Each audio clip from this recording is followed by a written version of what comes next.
Премиерот Христијан Мицкоски во идната година очекува успешно економско движење, односно инфлација помеѓу 2 и 3%, национален бруто домашен производ од 20 милиарди долари и бруто домашен производ по глава на жител поголем од 10.000 долари. Очекувам дека следната година нивото на инфлација ќе се движи меѓу 2 и 3%.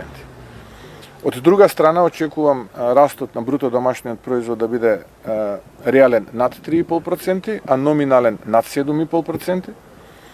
Ке се приближиме до целта на оваа влада, а тоа е до крајот на мандатот да имаме бруто домашен производ од 20 милиарди долари. Таа бројка ќе ја стигнеме веќе следната година. И оваа година за прв пат во номиналниот бруто домашен производ по глава на жител ќе имаме петоцифрена бројка во долари по глава на жител, односно над 10.000 долари ќе биде бруто домашниот производ по глава на жител. За инфлацијата до крајот на годината имали анализи и соодветни мерки. На тоа Мицкоски изјави.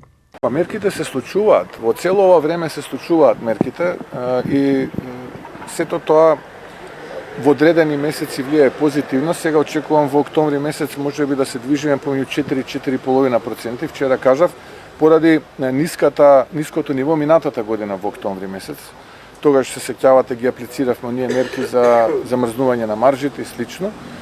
Но потоа очекувам пристојно намалување во ноември и во декември, така што просечната годишна ставка оваа година ќе заврши меѓу 3,5 и 4%, што е едно од најниските во Европа и во регионов.